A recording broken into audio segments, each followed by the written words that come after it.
bimbingan Allah Subhanahu wa taala. Tapi tatkala kita sudah menyandarkan karena kepandian dan kemampuan kita, itu biasanya akhirnya akan mengecewakan. Karena kita sadarkan kita ini lemah. Dari segala seginya kita ini lemah. Fisik kita, pikiran kita, kemampuan kita semua lemah. Kalau kita bersandar kepada diri yang lemah ini, atau kepada siapapun, hatta itu kepada raja sekalipun, kita sandarkan urusan kita kepada raja, penguasa, presiden lah, kalau di sini gubernur begitu. Nah, itu juga kecewa. Gubernur kan nggak akan lama jabat, paling 5 tahun diganti. Itu pun kadang ada yang sampai belum 5 tahun sudah di demo. Nah, saya kecewa.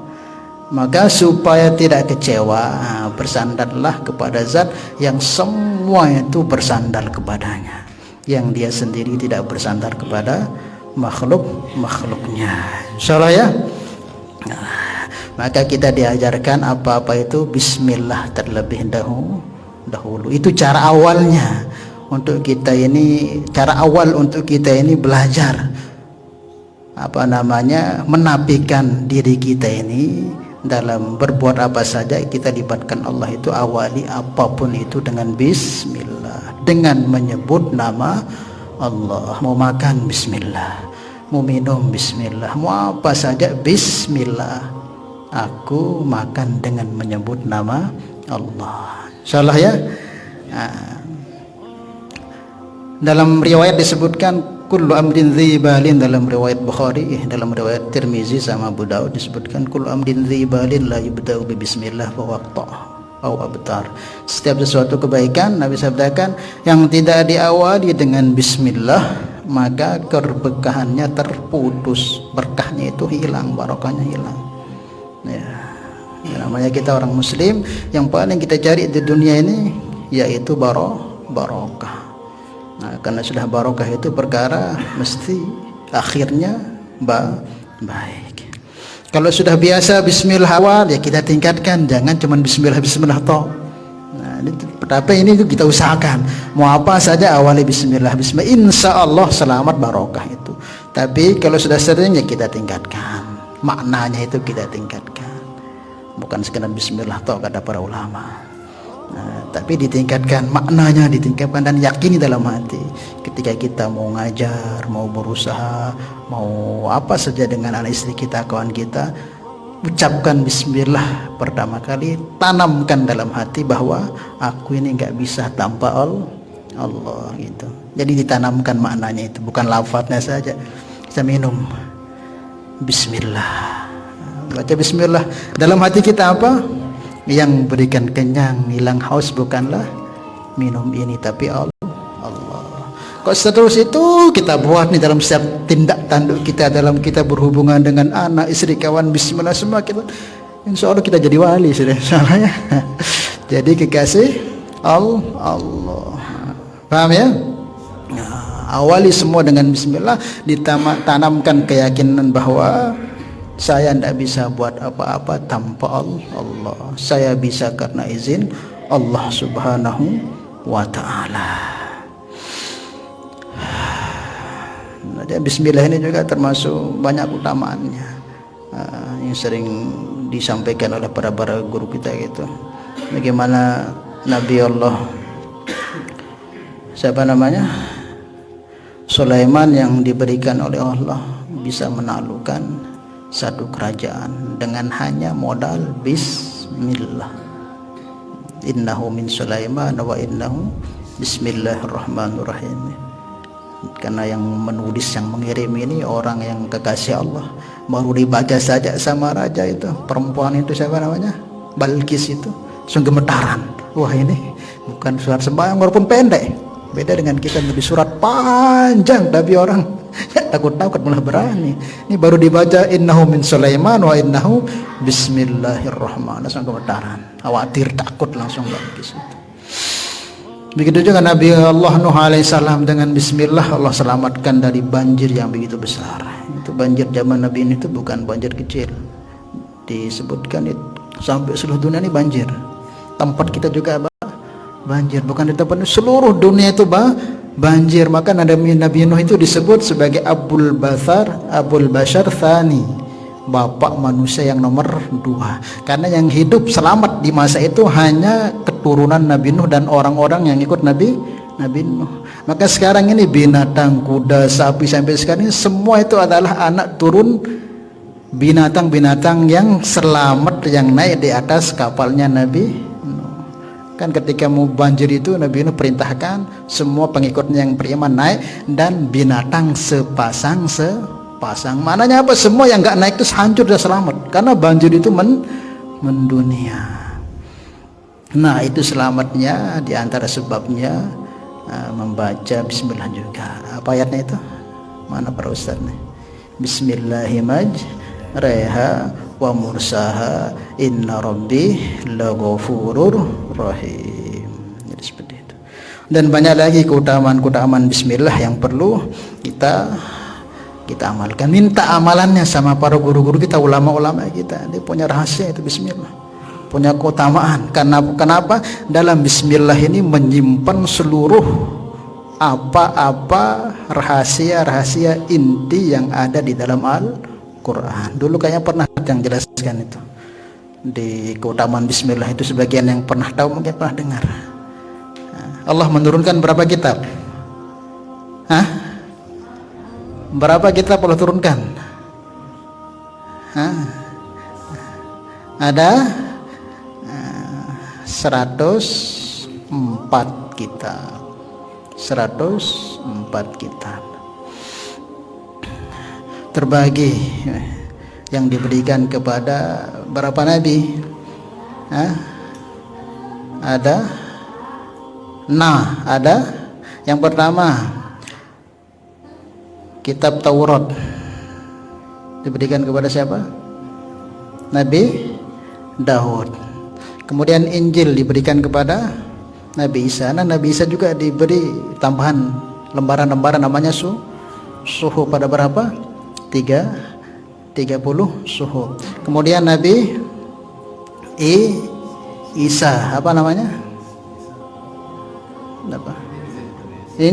Injil. Nabi Isa diberi suhuf enggak? Diberi enggak?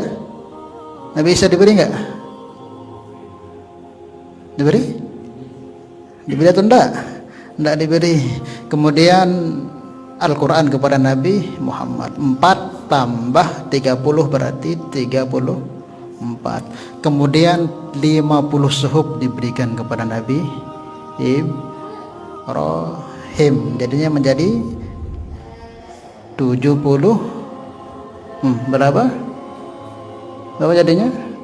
84. Kemudian terakhir 20 suhuf diberikan kepada Nabi Sis. Jadi genap kitab itu diturunkan di bumi ini ada 104 kitab. Nah, 100 kitab ini yang berupa suhuf, lembaran-lembaran itu intisari keterangan rahasia keutamaannya, sirnya itu dikumpulkan oleh Allah di 4 kitab ini, Al-Quran, Taurat, Injil, Zabur. Kemudian ketiga kitab ini, Taurat, Injil, Zabur, itu ditimpan makna rahasia kelebihan itu dalam Al-Quran.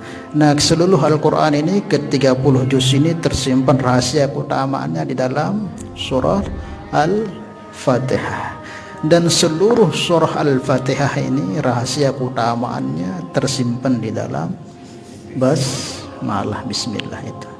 Nah, bismillah ini tersimpan rahasia keutamaan kelebihan rahasianya di dalam ba-nya itu.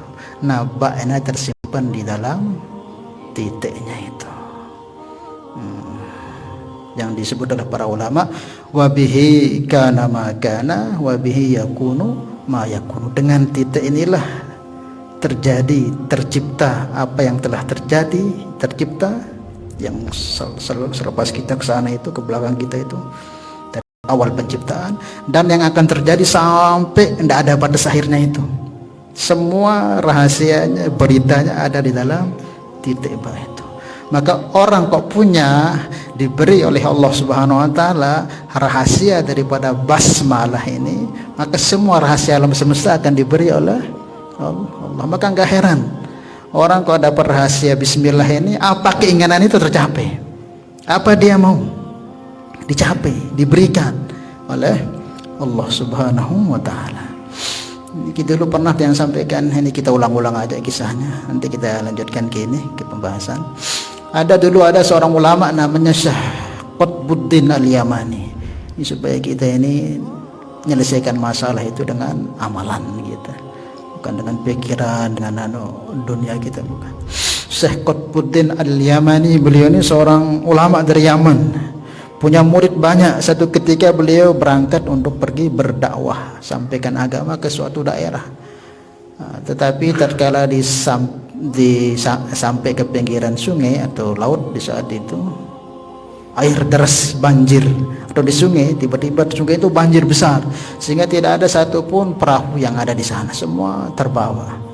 Sehingga beliau ini gimana sih, kita lanjutkan, kadang-kadang kata para murid-muridnya, kita lanjutkan perjalanan atau kita balik, ini jauh ini lautan, masa kita menunggu perahu, kapan kita dapat ini, sudah keadaan seperti ini deras anginnya.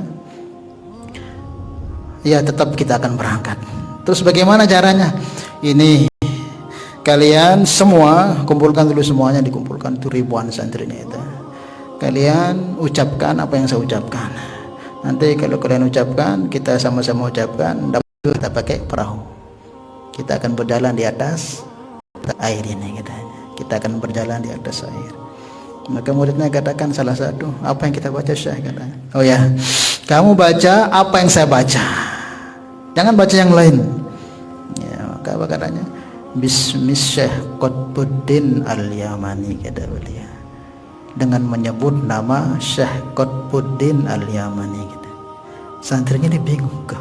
Biasanya kan bismillah, ini kok nama Syekh kita nih kita sebut ini. Tapi santri tidak berani kan, ngomong tuh nggak berani, segan itu.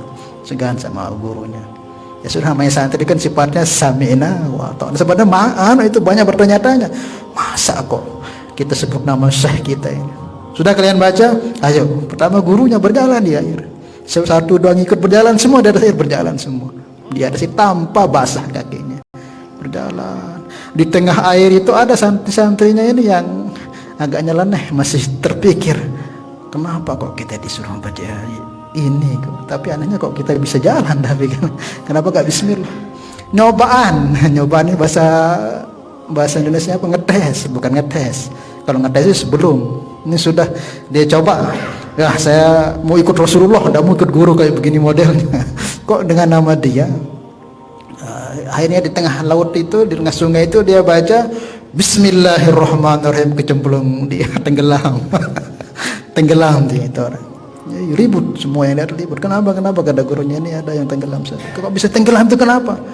Dia baca bismillah, dia nggak mau ikut guru, katanya bismillah. Cepat suruh dia untuk baca apa yang saya perintahkan itu, kalau enggak begini aja keadaannya, mati dia kan. Ya, disuruh kamu baca tadi itu, makanya dibaca lagi sampai bisa berjalan lagi. Bismillah Syekh Qutbuddin Al-Yamani sampai berjalan lagi. Sehingga ketika semuanya sudah sampai ke pulau tersebut, mereka ada juga yang masih juga enggak puas dengan kok bisa kita kok disuruh, padahal dalam riwayat dulu guru ngajarkan kalau apa-apa itu dengan bismillah, kok ini kok aneh, kok disuruhnya dengan nyebut nama dirinya. Ada santri nggak puas bertanyalah kepada guru. Jadi kita kalau punya guru itu, kalau ada sesuatu yang sebenarnya ya harus kita diam, nggak usah kita bertanya sampai nanti kita akan tahu jawabannya. Seperti Nabi Allah Musa belajar ke Nabi Khidir, kamu jangan bertanya, nanti kamu akan tahu. Tapi bertanya-tanya aja, hanya diberitahu. Soalnya kalau nggak bertanya nanti akan tahu sendiri.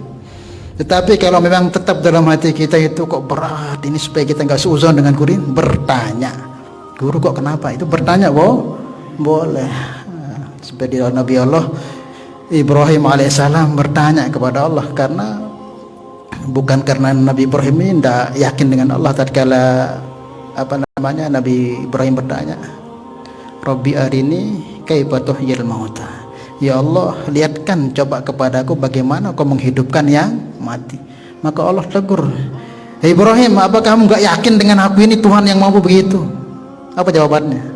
Qala apa jawabannya?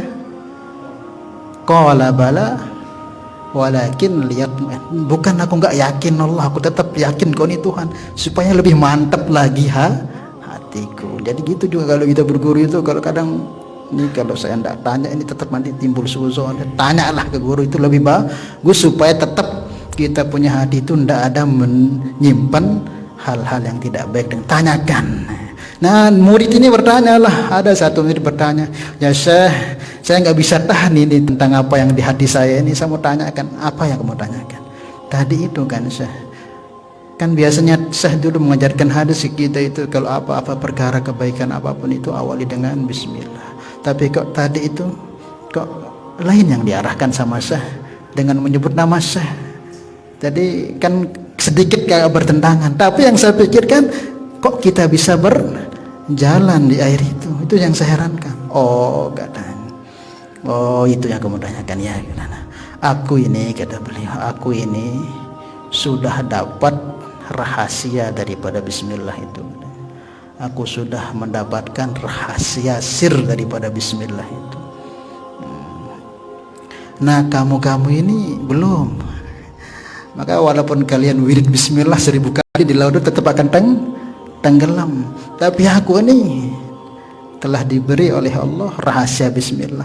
Apa saja yang aku mau dengan bismillah ini, aku keber kujaran di lahir akan dikasih oleh Allah. Maka supaya kamu selamat kayak aku ini, ikutlah dengan, bukan aku sebenarnya hakikatnya bukan aku menyarankan kamu untuk baca bismillah, enggak. Kamu ikut bismillah yang aku baca, karena aku telah dibuka oleh Allah, maka kalian semua bisa berjalan. Kalau kalian sendiri baca bismillah walaupun 1000 kali ngomongin tetap tenggelam.